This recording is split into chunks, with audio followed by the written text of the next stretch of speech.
El president del Líban visita Catalunya amb l'interès posat en el secretariat de la Unió per a la Mediterrània.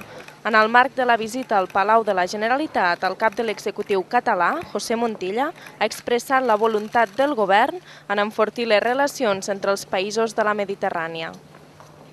Avui ens enfrontem junts al gran repte de construir a la Mediterrània una zona de pau, d'estabilitat i de progrés.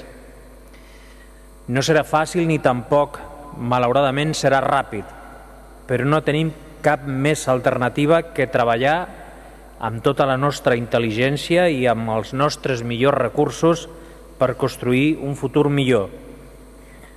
Només hi ha un horitzó acceptable davant nostre i és el d'un horitzó més just, més lliure, més democràtic i també més respectuós amb el nostre mar.